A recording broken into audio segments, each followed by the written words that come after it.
Hello friends, welcome to Nitish world. அனைவருக்கும் இனிய சரஸ்வதி பூஜை மற்றும் ஆயுத பூஜை நல்வாழ்த்துக்கள். எல்லோரும் சீரும் சிறப்புமாக இருக்கணும். பூஜைக்காக வேண்டி பூ வாங்கிறதுக்காக நாங்கள் வந்திருந்தோம் மார்க்கெட்டுக்கு. எல்லா வகையான பூக்களும் இருந்தது. ரொம்ப ஃப்ரெஷ்ஷாக இருந்தது, சூப்பராக. அதுவும் இந்த சாமந்தி பூலாம் ரொம்ப அழகாக இருந்தது பார்க்கவே.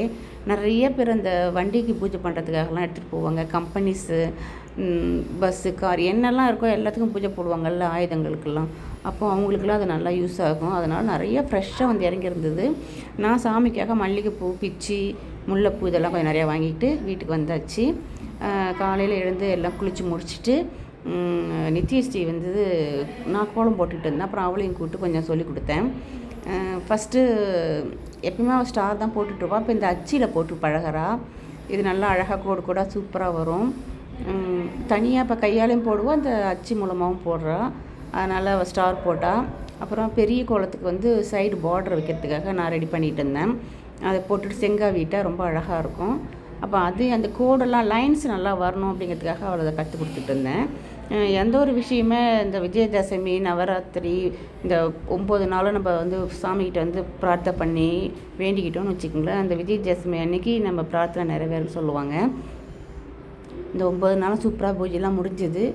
இன்றைக்கி ஆயுத பூஜை, சரஸ்வதி பூஜை எல்லாம் சேர்ந்து சிறப்பாக கொண்டாடணும் அப்படிங்கிறதுக்காக ஏதாவது ஒன்று கற்றுக்கணும் இந்த ஒரு நாளில் அப்படிங்கிறதுக்காக தான் நான் அவளுக்கு இந்த பெரிய கோலம் போட்டு கற்றுக்கணும் அப்படிங்கிறதுக்கு சொல்லி கொடுத்துட்டு இருந்தேன்.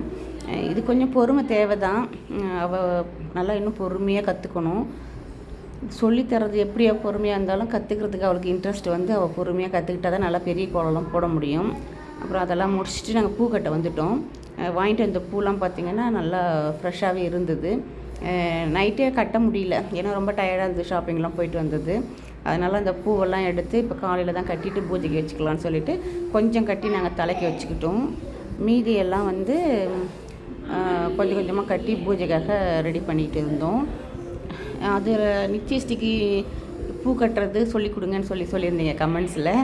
அது ஏற்கனவே அவளுக்கு சொல்லி கொடுத்துட்டு தான் இருக்கேன். கை இப்போ தான் பழகி வருது, நல்லா சுழட்டி அழகாக கொண்டு வரா. இதை இன்னும் முயற்சி பண்ணிக்கிட்டே இருந்தால் இனி ஃபுல்லாக பூ கட்ட ஆரம்பிச்சிருவா. சின்ன சின்ன விஷயங்கள் நம்ம கற்றுக் கொடுக்கும்போது அவள் வந்து இன்ட்ரெஸ்ட்டாக கற்றுக்கணும். அவள் மூடு எப்படி இருக்குன்னு பார்த்து கற்றுக் கொடுத்தாக்கா ஒரே நாளில் கற்றுப்பா. இல்லையா 10 நாள் தேவைப்படும். அவளை என்கரேஜ் பண்ணி நல்லா 2 லைன் கட்ட வந்தது. சரி, அதுக்கு மேலே ரொம்ப டார்ச்சர் பண்ண வேணான்னு சொல்லிவிட்டு அதோட விட்டுட்டேன். அவள் வந்து அந்த விரல்களை வந்து சேர்த்து வச்சு கொண்டு வர மாட்டேங்கிறா. 2 விரலையும் சேர்த்து வச்சு தான் கட்டணும். அது சரி, காலை நேரத்தில் வந்து வேலை இருக்கும், நம்ம வந்து அதில் டைம் கொடுக்க வேணாம்னு சொல்லிட்டு கொஞ்சம் பூவெலாம் கட்டி முடிச்சாச்சு. எல்லாம் பூஜைக்கு ரெடி பண்ணணும். அதனால் நானும் சேர்ந்து கட்டிட்டேன். சாமிக்கு எல்லா பூவும் வச்சுட்டு அப்புறம் வீட்டில் இருக்கிற வண்டி, அப்புறம் சைக்கிள், பசங்களுக்குள்ளதெல்லாம் எல்லாம் கட்டணும்னு சொல்லி வச்சு பூவெல்லாம் கட்டி ரெடி பண்ணிட்டோம். நிறைய வந்து கற்றுக் கொடுக்குறது வந்து இந்த விஜயதசமி நாளில் கற்றுக் கொடுக்கணும் குழந்தைங்களுக்கு. நல்ல விஷயங்கள் எது கற்றுக் கொடுத்தாலுமே ரொம்ப சூப்பராக கற்றுப்பாங்க. எந்த ஒரு சின்ன விஷயமா இருந்தாலும் சரி, இந்த நாளில் ஆரம்பித்தாங்கன்னு வச்சுக்கோங்களேன், அது ரொம்ப சக்ஸஸாக இருக்கும்னு சொல்லுவாங்க பெரியவங்க. அதனால் இன்றைக்கி வந்து 2 விஷயங்கள் வந்து கோலம் போடுறதும் பூ கட்டுறதையும் வந்து ஆரம்பிச்சிருக்கா. ஒரு சிரத்தையாக வந்து சொல்லிக் கொடுக்கணும். இனி இந்த 2 விஷயத்தையும் கற்றுக்கணும். நிறைய விஷயங்கள் கற்றுக்கிட்டு வரா. அதில் முக்கியமாக இந்த 2 விஷயங்களும் அவ்வளோ இண்டிவிஜுவலாக செய்ய ஆரம்பிச்சிட்டான்னா அது சூப்பராக இருக்கும். ரொம்ப சக்ஸஸான ஒரு விஷயமா இருக்கும் எனக்கு. அதனால் ரொம்ப பொறுமையாக சொல்லி கொடுத்துட்டு இருந்தேன். ரொம்ப நேரம் ஆகும் இதெல்லாம், ஏன்னா ஃப்ரீயாக இருக்க டைமில் தான் இதெல்லாம் சொல்லித்தரணும். நம்ம வீட்டில் விசேஷம் வேலை இருக்கும்போதெல்லாம் சொல்லி தந்துட்டுருக்க முடியாது. அதனால் 2-3 தடவை சொல்லி கொடுத்தேன். அதுக்கப்புறம் அதெல்லாம் கட்டிட்டு அப்புறம் நானே கட்ட ஆரம்பிச்சிட்டேன். பூ வைக்க மாட்டேன்னு சொன்னால் அப்புறம் அவளுக்கு கொஞ்சம் பிச்சி பூ மட்டும் வச்சு விட்டேன். ட்ரை பண்ணி பார்க்கணும். முயற்சி திருவினையாக்குன்னு சொல்லுவாங்கள்ல, அந்த மாதிரி தான் முயற்சி பண்ணிக்கிட்டே இருக்கணும். எந்த ஒரு விஷயத்தையுமே நம்ம வந்து எடுத்தேன் கவுத்தேன்லாம் சொல்லித்தர முடியாது. அது கொஞ்சம் பொறுமையும் அமைதியும் வேணும். நம்மளும் ஃப்ரீயாக இருக்கணும், குழந்தைங்களும் ஃப்ரீயாக இருக்கணும். கற்றுத்தர்றது அப்படிங்கிறது வந்து ஒரு டெக்னிக் இருக்குது. அவங்க மனநிலையை பொறுத்து நம்ம வந்து கற்றுக் கொடுக்கணும்.